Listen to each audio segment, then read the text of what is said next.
All right, so we are going to do a little annotation today, a little annotation lesson.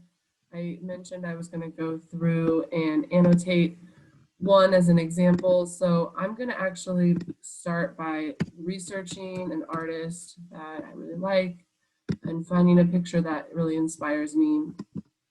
So William Eggleston is a photographer that I have some information about in the Teams lens-based folder. And if you go, you can scroll and kind of see a lot of his photographs. I'm going to find one that I'm particularly interested in, which I love these linear perspective ones. So I'm going to try to get as much information as I can.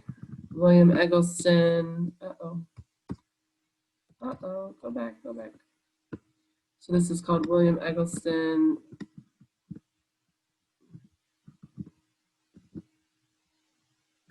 Open image in new tab. So I'm going to open this image. I'm going to do mine online. So you can do this as well. I think using the Google Slide software is the easiest because you can kind of move text boxes and things around. So I'm going to take this, I'm going to put it, I don't know, kind of in the middle, and then I'm going to create a text box right here.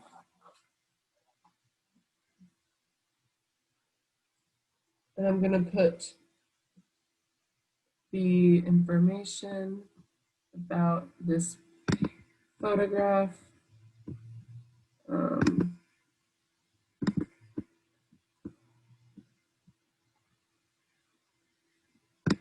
Here. So it's called William Eggleston Untitled White Car Brick Wall. So I'm going to go William Eggleston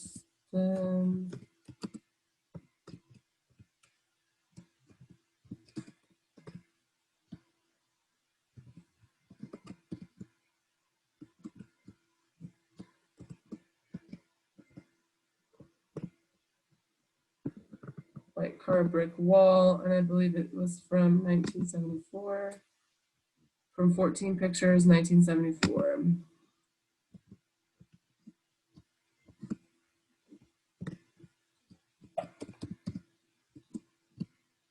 1974, and we're going to put photography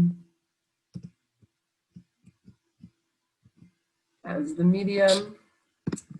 If I knew the location of this specific piece, I could include that as well. But since I don't have that, I'm just going to leave this for now. Okay. I usually like to put the titles in italics or quotations.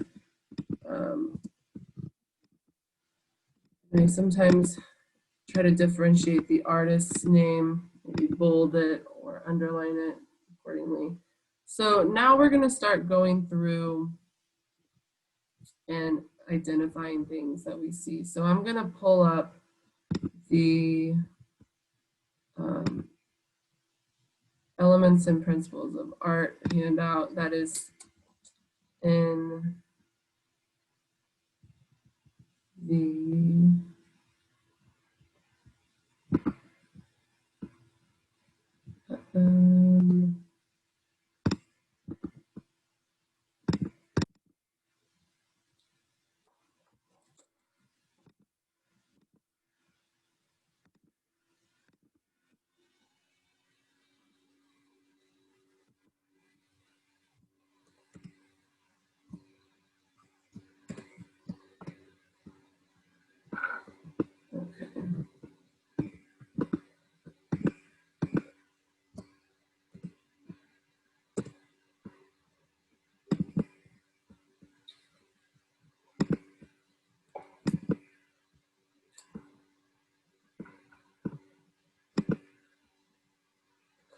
So this is an Elements Principles of Art handout.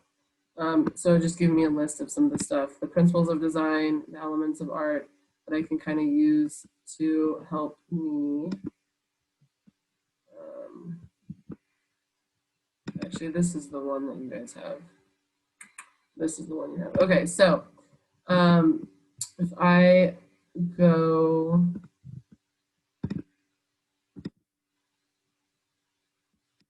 back to my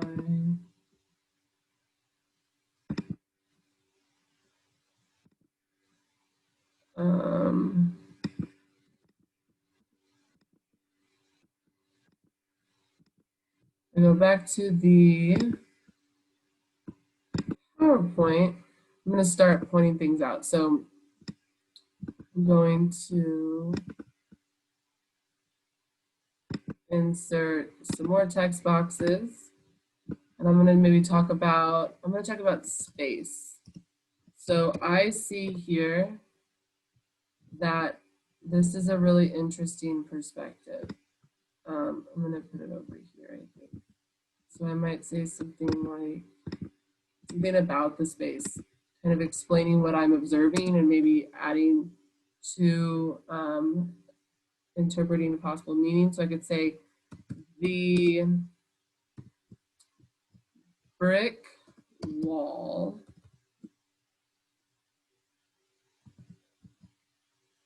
goes back towards the car in a dramatic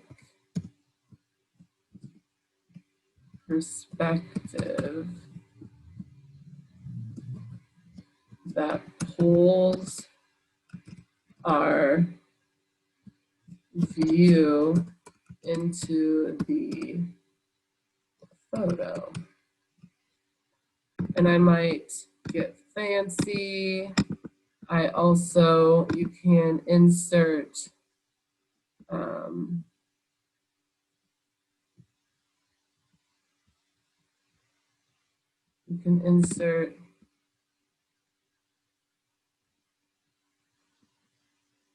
arrows by, where is that? Right here. So I might take this and go like that. You can change the formats of the arrows. Maybe I want to make the outline, I don't know, blue. Maybe I want to make it a little thicker.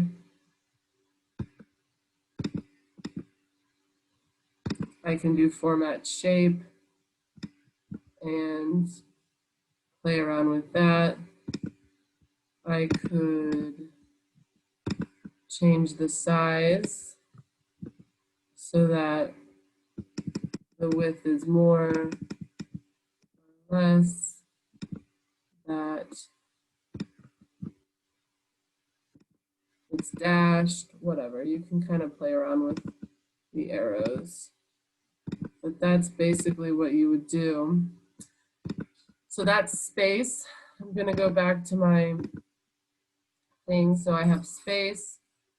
I can talk about pattern with the bricks. Talk about the colors and kind of the overall mood that's created by these colors.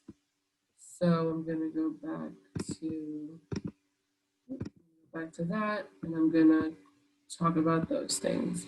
So I'm going to insert a text box here, and I'm going to put color. Now I'm going to put the reds and neutral in the neutral. I'll fix that. Colors of this photo creates a vintage feeling.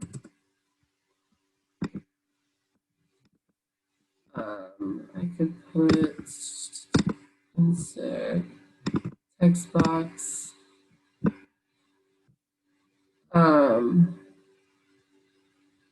The pattern, the brick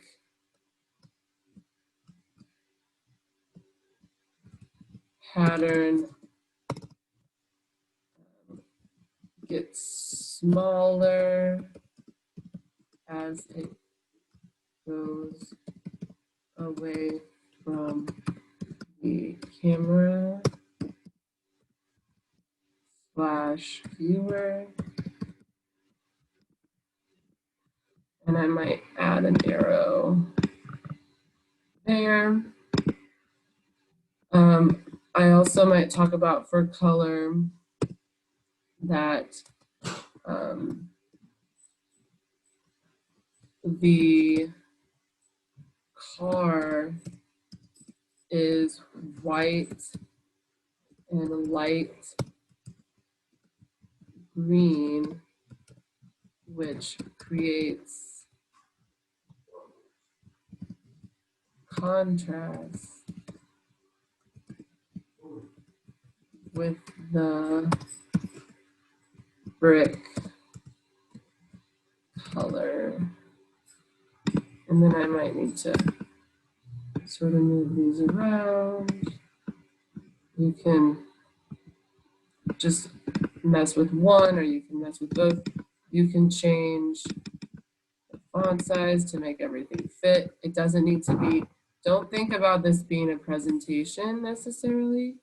This isn't a presentation. This is more of a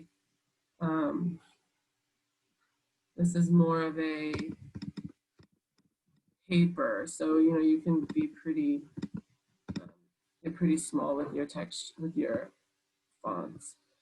And maybe I'll figure out what kind of car this is, or at least talk about the fact that it's a vintage car. That's not an element or a principle, but that's something that needs to be pointed out. So I think I might do that right here.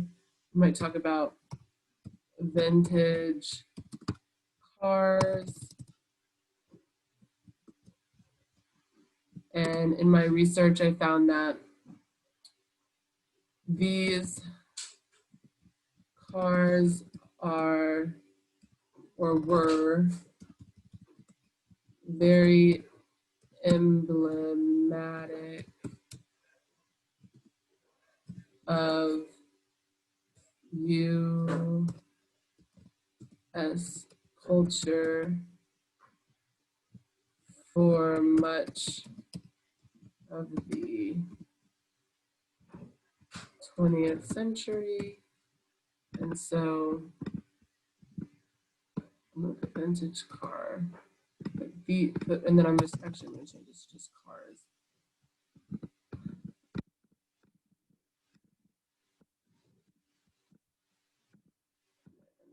I could say maybe symbol of American commercialism.